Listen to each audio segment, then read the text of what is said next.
Sarah Martinez had always been a light sleeper. But the gentle hum of the Boeing 737 engines had lulled her into the deepest sleep she'd experienced in months. Row 12, Seat A. The window seat she'd specifically chosen for this red-eye flight from Denver to Seattle. The cabin was dimly lit, most passengers either sleeping or quietly watching movies on their screens. Sarah pulled her navy blue airline blanket closer to her chin and closed her eyes, grateful for the peaceful journey ahead. At 35, Sarah was no stranger to flying. As a commercial airline pilot for Pacific Airways, she'd logged over 8,000 flight hours across various aircraft types. Tonight, however, she was simply a passenger, deadheading home after completing a training seminar in Denver. Her pilot's uniform was neatly folded in the overhead compartment, replaced by comfortable jeans and a soft gray sweater. For once, someone else was responsible for getting her safely to her destination. The flight had departed Denver International Airport at 11:47 p.m., just 3 minutes behind schedule. Captain Robert Chen, a veteran pilot with 22 years of experience, had made the routine pre-flight announcements with his characteristic calm confidence. First Officer Jennifer Walsh, relatively new but highly skilled, sat beside him in the cockpit, methodically working through their standard procedures. The weather forecast showed clear skies all the way to Seattle, with light winds and excellent visibility. Everything pointed to an uneventful 4-hour journey. Sarah had chosen this particular flight because it would get her home by 2:30 a.m. local time, giving her a full day to rest before her next scheduled flight on Tuesday.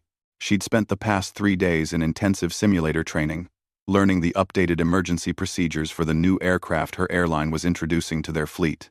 The training had been mentally exhausting, filled with scenarios designed to test pilots under extreme pressure.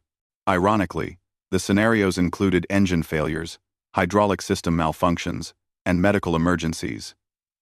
Situations that seemed impossibly remote as she settled into her comfortable passenger seat. The cabin crew, led by senior flight attendant Maria Rodriguez, had completed their service efficiently and professionally. Most passengers had declined the light snack service, preferring to sleep through the overnight flight. Maria noticed the woman in 12A was already fast asleep before they'd even reached cruising altitude. She made a mental note to check on her later, as the passenger appeared to be traveling alone. 2 hours into the flight, somewhere over the vast darkness of Wyoming, Captain Chen began experiencing what he initially dismissed as mild indigestion. The chicken sandwich he'd eaten during his break between flights had tasted slightly off, but airport food was notoriously unpredictable. He reached for his water bottle and took several sips, hoping the discomfort would pass. The autopilot was engaged, the aircraft was performing flawlessly, and they were making excellent time toward Seattle. First, Officer Walsh was reviewing the approach charts for Seattle-Tacoma International Airport when she noticed Captain Chen shifting uncomfortably in his seat. "Everything okay, Captain?" she asked, glancing over at him with concern. Chen nodded, though his face had taken on a slightly pale complexion. "Just a bit of stomach trouble," he replied, loosening his collar slightly. "Probably something I ate." 15 minutes later, the discomfort had evolved into sharp, stabbing pains in Chen's abdomen. Sweat began forming on his forehead, despite the cool temperature in the cockpit. He tried to focus on the instrument panel, but waves of nausea were making it difficult to concentrate. Walsh noticed immediately when Chen's hands began trembling slightly as he reached for the radio controls. "Captain, you don't look well," Walsh said, her voice carrying a note of genuine worry. "Maybe you should consider letting me take over primary control." Chen wanted to protest, to maintain his position as pilot in command. But another sharp pain convinced him otherwise. "You're right," he admitted reluctantly. "Take the controls. I need a moment." Walsh smoothly assumed primary flight duties, her training taking over as she adjusted her seat and confirmed all systems were operating normally.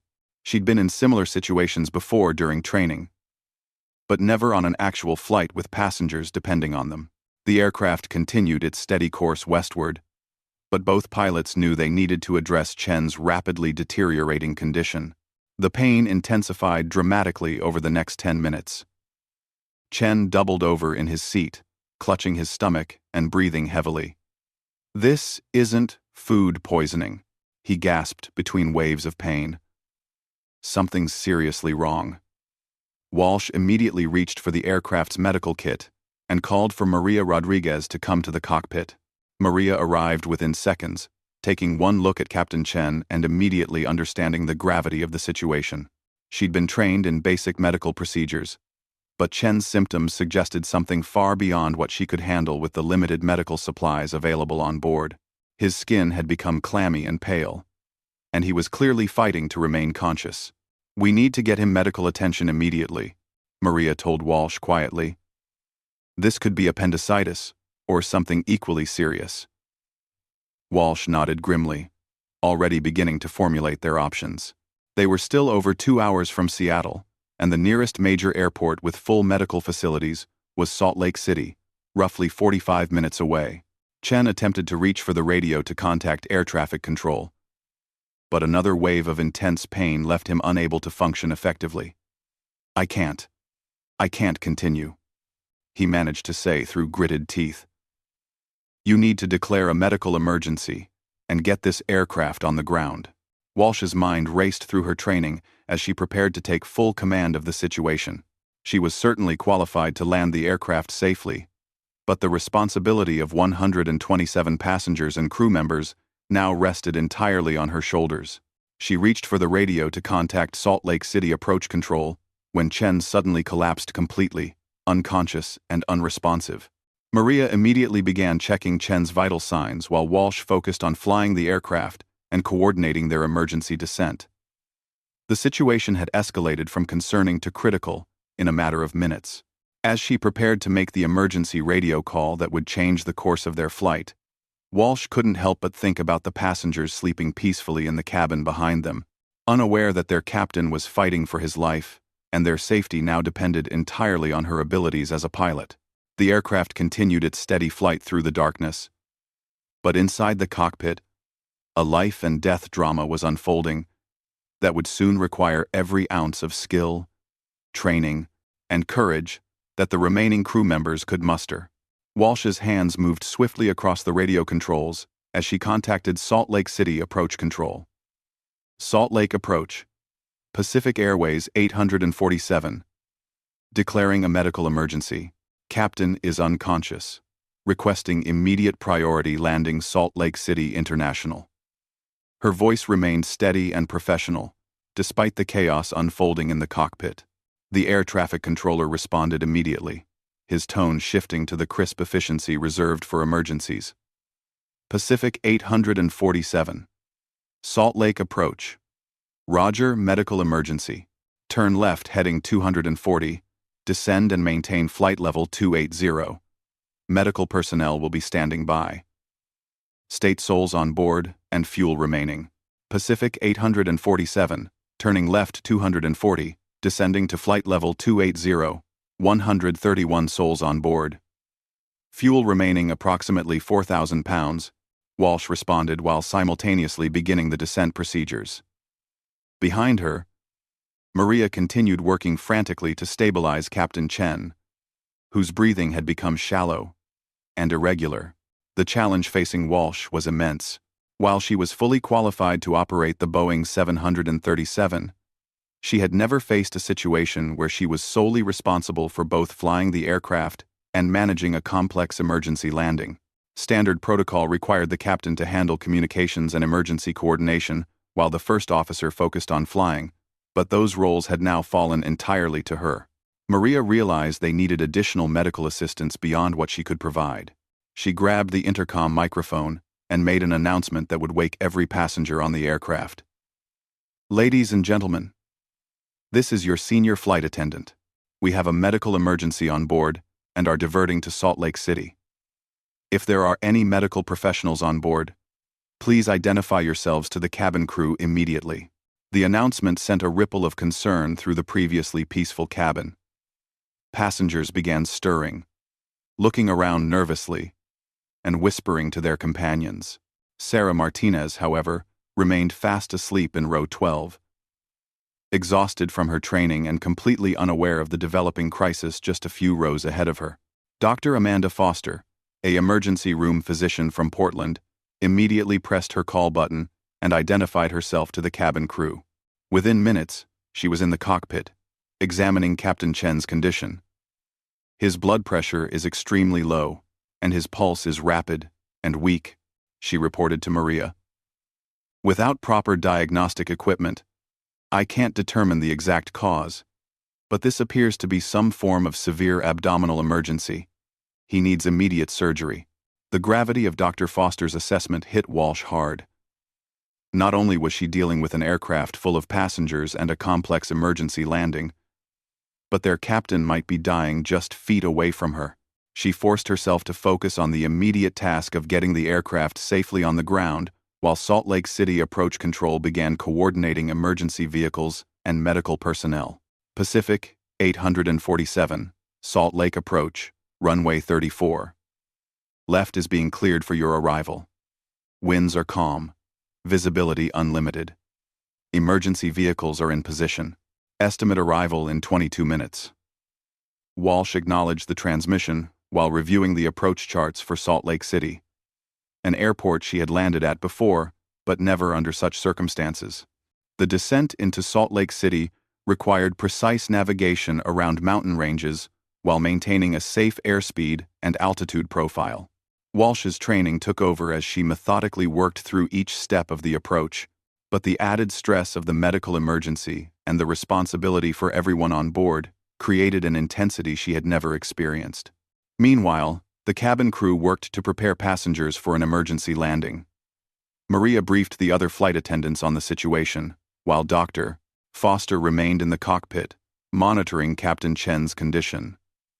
The passengers, now fully aware that something serious was happening, began asking questions and expressing concern about the diversion. Sarah Martinez finally awakened when the aircraft began its rapid descent toward Salt Lake City. The change in cabin pressure and the obvious deviation from their planned route immediately caught her attention. As a pilot, she instinctively recognized the signs of an unplanned descent and felt the aircraft's configuration changes as the landing gear was extended earlier than normal for their approach. She listened carefully to the cabin sounds and noticed the heightened activity level among the flight attendants. Something was definitely wrong. Sarah pressed her call button and asked the passing flight attendant about their status. "We're making an emergency landing in Salt Lake City due to a medical situation," came the brief but honest response. Sarah's pilot instincts immediately activated. Medical emergencies during flight were serious situations that required precise coordination and expert handling. She wondered if the emergency involved a passenger or if something more critical was occurring. The fact that they were diverting to Salt Lake City rather than continuing to Seattle suggested the situation was urgent and couldn't wait. The approach into Salt Lake City International proceeded smoothly, despite the challenging circumstances. Walsh maintained excellent control of the aircraft while managing communications with air traffic control and coordinating with the cabin crew. The airport's emergency vehicles were visible in the distance, their flashing lights creating an ominous backdrop against the early morning darkness. As the aircraft touched down on runway 34 left, Walsh applied the brakes gradually and smoothly, bringing the Boeing 737 to a complete stop, well within the available runway distance. The landing was nearly perfect, a testament to her skill and training under extreme pressure. Emergency medical personnel immediately boarded the aircraft and began working to stabilize Captain Chen for transport to the nearby hospital. The passengers remained seated as instructed, while medical teams worked in the forward galley area. Many were now aware that their captain had suffered a serious medical emergency, adding to their anxiety about the situation. Sarah Martinez observed the professional efficiency of the emergency response and felt proud of how the flight crew had handled such a challenging situation. Dr. Foster continued providing medical support as Captain Chen was carefully removed from the aircraft on a stretcher. His condition remained critical, but he was now in the hands of emergency medical professionals with access to advanced life-saving equipment. Maria coordinated with ground personnel to ensure all passengers were properly informed about the situation and the next steps for continuing their journey. Walsh remained in the cockpit, completing post-landing procedures and coordinating with company operations about passenger accommodations and aircraft status. The successful emergency landing had been accomplished, but she knew the night was far from over. Pacific Airways would need to arrange for a replacement crew and determine how to continue the flight to Seattle. As the immediate crisis subsided, Walsh allowed herself a moment to reflect on what had just occurred. She had successfully managed a complex emergency situation that could have had catastrophic results if handled improperly. Her training and experience had proven invaluable. But she also recognized how quickly a routine flight could transform into a life-threatening situation. The passengers began to relax as they realized the aircraft was safely on the ground and the medical emergency was being properly handled. However, their journey was far from complete, and questions remained about how they would eventually reach their destination in Seattle. Walsh sat in the cockpit, reviewing the paperwork required for the emergency landing, when Maria approached with concerning news. "We have another problem," Maria said quietly. "Pacific Airways operations just called. They don't have a replacement captain available until tomorrow afternoon. The crew rest requirements mean I can't continue as pilot in command after what we've just been through." The Federal Aviation Administration regulations were clear about crew rest periods following emergency situations. Walsh had been on duty for nearly 6 hours and had just managed a high-stress emergency landing. Even though she was fully capable of flying the aircraft, regulations prohibited her from serving as captain for the continuation of the flight without proper rest. Pacific Airways operations was working frantically to find solutions. The company could arrange hotel accommodations for all passengers in Salt Lake City and complete the flight the following evening. But this would cause significant disruptions for everyone on board. Many passengers had connecting flights, important business meetings, or family obligations that made a 20-hour delay unacceptable. The alternative was to find a qualified captain who could take command of the aircraft and complete the flight to Seattle immediately. However, at 3:15 a.m. on a Tuesday morning, qualified pilots were not readily available in Salt Lake City. The nearest Pacific Airways captain was in Phoenix, which would require additional time for travel and crew coordination. Maria returned to the passenger cabin to explain the situation and gauge their preferences for proceeding. The announcement created a mixture of understanding and frustration among the passengers. Many appreciated the crew's handling of the emergency but were deeply concerned about the cascading effects of such a significant delay. Sarah Martinez listened to the announcement with growing interest. As a Pacific Airways pilot, we have not hearted under the parts of sea. She understood the regulatory complexities and operational challenges facing the airline. She also knew that her pilot credentials and current qualifications might offer a solution to the dilemma facing everyone on board. After careful consideration, Sarah pressed her call button and asked to speak with someone in authority. When Maria approached, Sarah explained her situation. "I'm Captain Sarah Martinez with Pacific Airways. I'm current and qualified on the 737, and I'm deadheading home to Seattle. I might be able to help with your crew situation."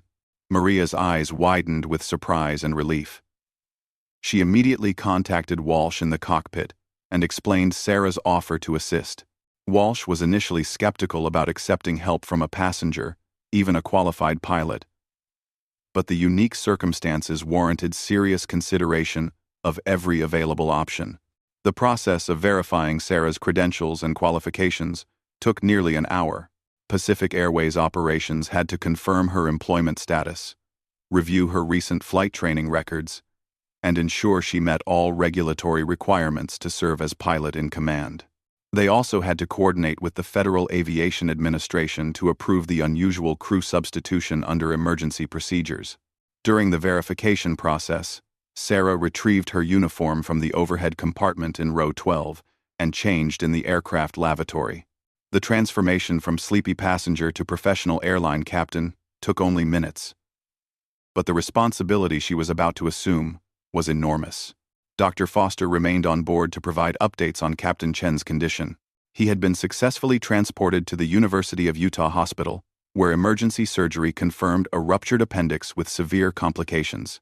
The quick action by the flight crew and the emergency landing had likely saved his life, but his recovery would take several weeks. Once Sarah's credentials were verified and approved, she joined Walsh in the cockpit for a comprehensive briefing on the aircraft's status and flight conditions.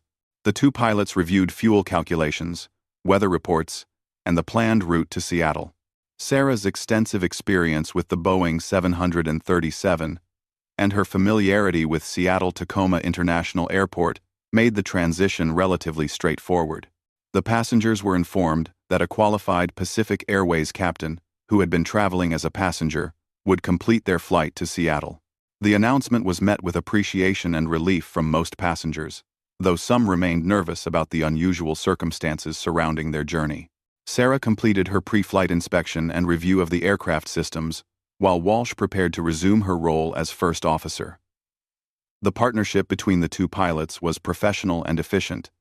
Despite the unconventional way they had come to work together, both women understood the importance of clear communication and standardized procedures in ensuring flight safety. The departure from Salt Lake City occurred at 5:47 a.m., nearly 4 hours after their original scheduled arrival time in Seattle. Sarah skillfully handled the takeoff and initial climb, while Walsh managed communications and navigation duties. The aircraft performed flawlessly as they climbed to their assigned cruising altitude and turned toward their final destination. The remainder of the flight proceeded without incident. Sarah and Walsh worked together seamlessly, their professionalism and expertise evident in every aspect of the flight operation. The passengers, initially nervous about the crew changes and emergency diversion, gradually relaxed as the aircraft maintained its steady progress toward Seattle. As they approached Seattle-Tacoma International Airport, Sarah reflected on the extraordinary events that had transformed her routine deadhead flight into an emergency rescue mission. The combination of circumstances that led to her taking command of the aircraft seemed almost impossible. Yet everything had fallen into place when it mattered most. The landing in Seattle was smooth and precise, bringing to an end one of the most challenging and unusual flights in Sarah's career. As passengers deplaned, many stopped to thank both pilots for their professionalism and skill in handling such a difficult situation. The appreciation was genuine and heartfelt, reflecting their understanding of how serious the emergency had been. Walsh submitted her detailed report of the emergency, while Sarah coordinated with Pacific Airways operations about crew scheduling and aircraft status. The airline's investigation would review every aspect of the flight to identify lessons learned and potential improvements to emergency procedures. Captain Chen's condition stabilized over the following days, and he made a full recovery after several weeks of medical treatment. His gratitude to Walsh, Sarah, and the entire cabin crew was profound, knowing that their quick thinking and professional response had saved his life. Sarah returned to row 12 to collect her personal belongings, smiling at the irony of how her peaceful sleep had been interrupted by one of the most significant challenges of her aviation career. The seat that had provided such comfortable rest just hours earlier had become the starting point for an extraordinary demonstration of professional skill and dedication.